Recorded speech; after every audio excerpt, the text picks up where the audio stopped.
बहुत पुराने समय की बात है। एक गांव था सूरजपुर। इस गांव में गोपीनाथ नाम का एक गरीब किसान रहता था। गोपीनाथ की पत्नी का देहांत उसकी बेटी को जन्म देते ही हो गया था। बेटी का नाम था सुजाता। माँ के बिना सुजाता का पालन पोषण अकेले पिता गोपीनाथ ने किया। वह खेतों में दिन रात मेहनत करता, फिर घर आकर अपनी बेटी के लिए खाना भी बनाता।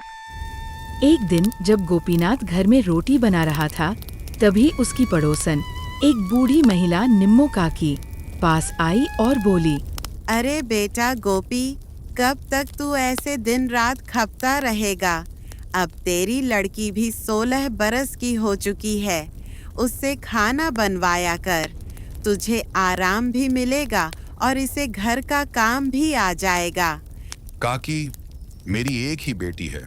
मैं उसे माँ का प्यार तो नहीं दे पाया, लेकिन पिता का पूरा स्नेह देना चाहता हूँ। मैं चाहता हूँ कि मेरी सुजाता पढ़ लिख कर बड़ी बने, इसलिए मैंने अपने खेत का आधा हिस्सा आचार्य जी को दे दिया है, ताकि वो उसे महल की राजकुमारी के साथ शिक्षा दें।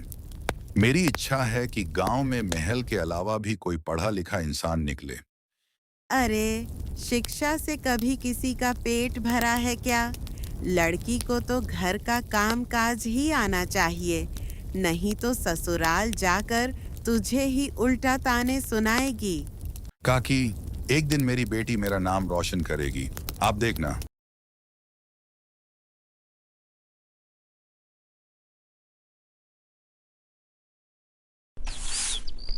कुछ दिन बाद सुजाता ने खुद अपने पिता से कहा, पिताजी, गांव के लोग सही कहते हैं।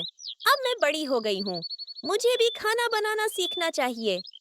नहीं बेटी, तू बस पढ़ाई पर ध्यान दे। जो आचार्य जी तुझे सिखा रहे हैं, उसमें तू किसी राजकुमारी से कम नहीं होगी। इतना कहकर गोपीनाथ खेतों की ओर चला गया।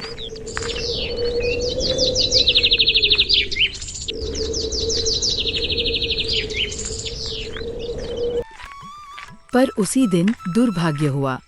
खेत लौटते समय अंधेरे में उसका पैर एक सांप पर पड़ गया। सांप ने डस लिया और गोपीनाथ वहीं पर तड़प कर प्राण त्याग बैठा। जब गांव के लोग दौड़े तो उन्होंने चिल्लाकर कहा, अरे, गोपीनाथ को सांप ने काट लिया, अब तो वह चला गया। सुजाता पिता की लाश देख फूट फूट कर रो पड़ी। अब मैं अकेली इस संसार में कैसे जीऊंगी? इसी बीच 7 साल का एक अनाथ बच्चा मुकुल आया। वह हमेशा सुजाता से खाना खाता था और उससे बेहद लगाव रखता था। मुकुल ने उसका हाथ पकड़कर कहा, दीदी, मत डर, मैं भी तो बिना माँ बाप का हूँ। मेरे लिए तो आप ही सब कुछ हो। अब हम दोनों साथ रहेंगे। सुजाता ने आंसू पोंछे और उसे गले से लगा लिया। गांव वालों ने गोपीनाथ का अंतिम संस्कार कर दिया। फिर पंचायत बुलाई गई। सरपंच बोला, सुजाता की जिम्मेदारी हम पर है। तभी निम्मो काकी बोली, जिम्मेदारी? ये लड़की तो बोझ है, इसे तो शादी करके विदा कर देना चाहिए। गांव में चर्चा छिड़ गई। कोई बोला, पर अभी तो यह छोटी है। अरे 16 साल हो गए हैं, अब यही सही समय है। तभी एक औरत बोली, मेरा बेटा विजेंद्र सुजाता से विवाह करेगा। गांव वाले चौंक गए। तेरा बेटा तो 40 साल का और शराबी है, ये कैसी जोड़ी है?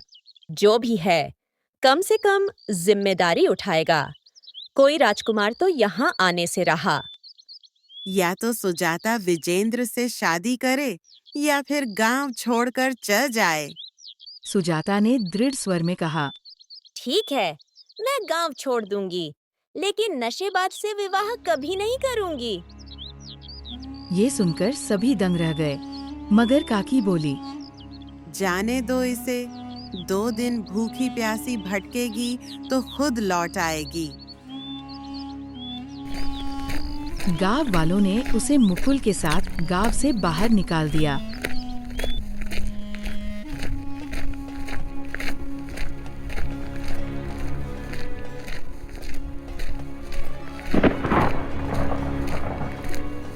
बारिश हो रही थी, बिजली कड़क रही थी। मुकुल डर से सुजाता का हाथ कसकर पकड़े था।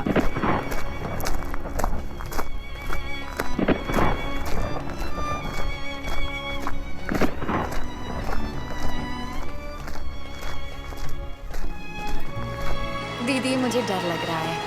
डर मत मुकुल, सब ठीक हो जाएगा।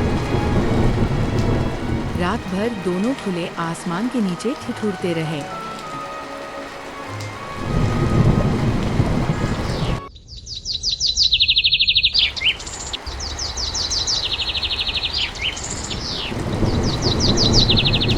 सुबह जब सूरज निकला तो वहां से राजा विक्रमदेव अपने सैनिकों के साथ गुजरा। उसने दोनों को देखा। कौन हो तुम लोग और यहाँ क्यों बैठे हो? महाराज, मेरा नाम सुजाता है और यह मेरा भाई मुकुल है। हमें गांव से निकाल दिया गया है। राजा को दया आई। वह दोनों को अपने महल ले गया। अब तुम महल में रहोगी। रानी को दासी की जरूरत है, तुम वहीं काम कर लेना। सुजाता महल में रहने लगी। वह सफाई करती, काम करती, लेकिन पढ़ाई का शौक नहीं छोड़ा।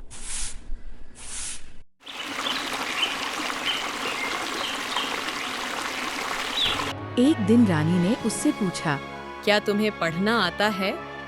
हाँ महारानी, मैं युद्ध, धर्म और पुराणों की पुस्तकें पढ़ सकती हूँ। वाह, पहली बार किसी गांव की लड़की को पढ़ा लिखा देखा। धीरे धीरे मुकुल भी रानी को भाने लगा। कुछ समय बाद रानी ने पुत्र को जन्म दिया, परंतु बच्चे की हालत बिगड़ गई। दाई बोली, राजा साहब, बच्चे को बचाने का एक ही उपाय है, काली नदी का पानी। जब वे वहां पहुंचे और पानी लेने की कोशिश की तो अचानक नदी सूख गई। तभी उन्होंने पास से किसी की आवाज सुनी। जब उन्होंने देखा तो वो सुजाता थी। महाराज, मैंने एक पुस्तक में पढ़ा है कि काली नदी का पानी जीवन नहीं देता बल्कि शापित करता है, और यह पुस्तक आप ही के महल की है। इस पर तो आप यकीन कर सकते हो। राजा कुछ समझते कि तभी नदी से एक दैत्य निकला। मैं तुम्हें जल देता हूँ। लेकिन सुजाता ने झट से लाल मिट्टी उसकी ओर फेंकी। दैत्य भस्म हो गया। राजा क्रोधित हुए। तूने ये क्या किया? अब हमारे बेटे का क्या होगा?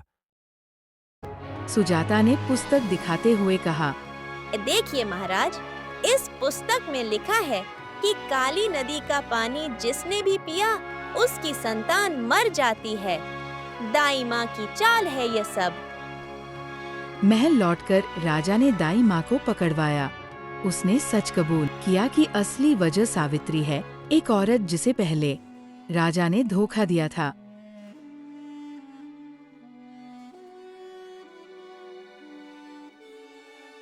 राजा सावित्री के पास पहुँचे।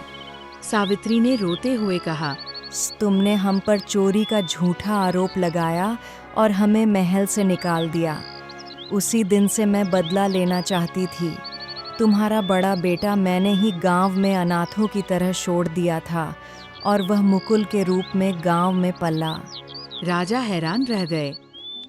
तो मुकुल हमारा बड़ा राजकुमार है? हाँ, किस्मत ने उसे सुजाता से मिला दिया और सुजाता उसे महल वापस ले आई। राजा विक्रमदेव ने सबके सामने स्वीकार किया, हमसे बहुत गलतियां हुई। अब हम महल को 4 हिस्सों में बांटते हैं। 2 हिस्से हमारे बेटों के, एक सावित्री का और एक सुजाता का।